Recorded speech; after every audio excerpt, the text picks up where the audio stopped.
Hello, hello, it's Denise again from the University of Sewing with another block from Granny's 1930 Sampler, our really fun, very cool little pattern book by our buddy Ricky Timms. I just saw some cool videos of him at Paducah recently, so maybe you got to take a class with him. How cool would that be? Someday, guys, someday. So, where are we? We're doing block number 36. Guys, there's only 42. Do you realize how close we are? Does it make you happy or nervous? I'm not sure. Really, I think I'm gonna miss this quilt when we do get it done. So it's a good thing I have a really long list of other projects to work on. I'm sure you do too. Let's talk about this one because this is a quick one. You can get it knocked out really fast. Maybe get another couple blocks done. Maybe work on that other project. Let's see. So our block today is an old favorite, a classic. This is Courthouse Steps.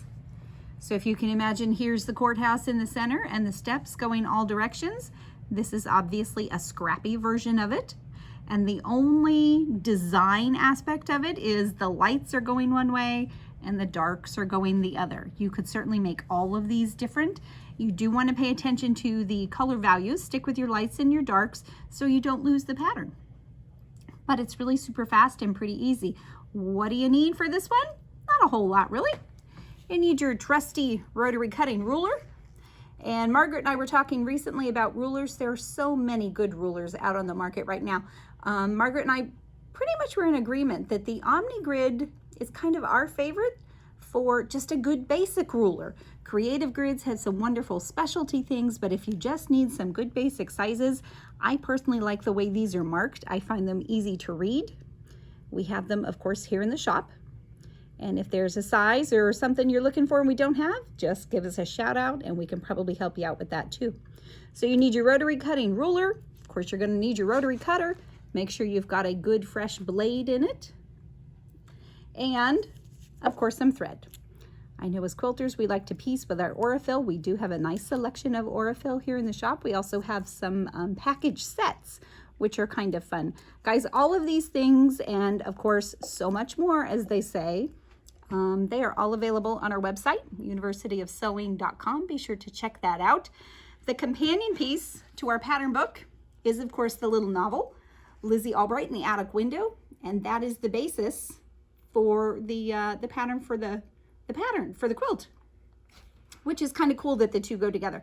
The only other thing you need for this, guys, is your trusty sewing machine and a pile of scraps, and I suspect you've got those handy. So when you are doing this block, super easy, typical 1/4 inch seam. You're going to be very careful with your cutting, your pressing, and your stitching. When you are doing the construction part, you're going to do opposite sides. So we started with the center, did the 2 light ones here, then moved to the dark on the next row, and again opposite sides here for the next row of lights, darks here, lights here, and we've got our darks ready to stitch on here.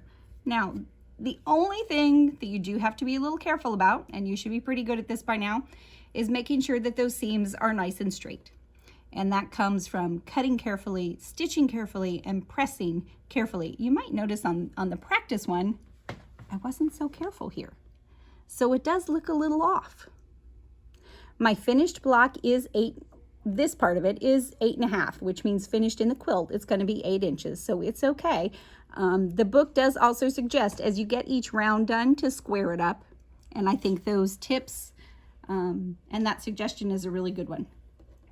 This is so quick and so easy, guys. I would do a couple just because you can. Why not?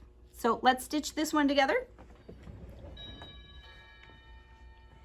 And I think maybe I mentioned last time that I have been listening to Ricky Timms read the Lizzy Albright story online. He's got each chapter as a YouTube episode, which is really kind of fun. A great way to, listen to something cool while you're sewing, maybe something different than what you normally listen to. So we've got our 880 plus today. We've got our 57D foot on. I like this one because it has this lovely little guide. I'm going to make sure to use a scant 1/4 inch. So I'm not going to bump the edge of my fabric tied up against that guide. I'm going to give it a little room to wiggle. And we are going to use our quilting stitch number 1326. It is my favorite for piecing.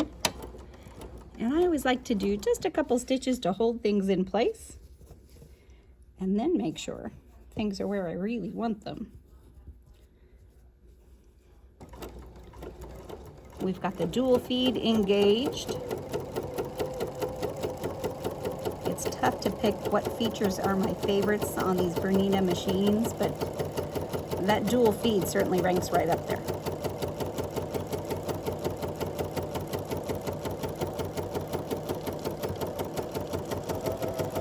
One down. We'll trim those threads. And let me grab this other one.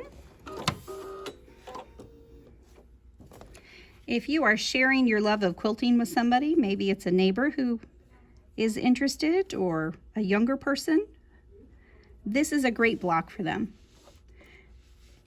It's not difficult, but it really does make a difference when you are very careful about all of those techniques.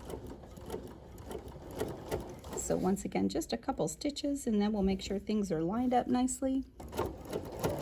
And off to the races we go.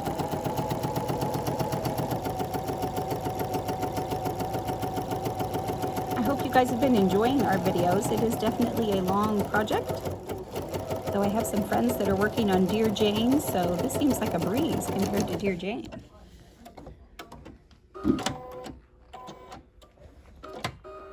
Alrighty, now we'll just review a little pre-pressing technique. So I'm going to flip this up here, and I'm just going to use my fingers to gently push this out, push the dark one out, and then crease it with my fingertips. Being careful to crease it and press it open without stretching, because that always is the temptation, and that's so easy to do. And then of course a shot with the steam from the iron goes a long way. I would definitely recommend using your wool pressing mat, and of course your clapper, your quilter's clapper, that has also become one of my new favorite tools. So what do you think, guys? Kind of cute, don't you think?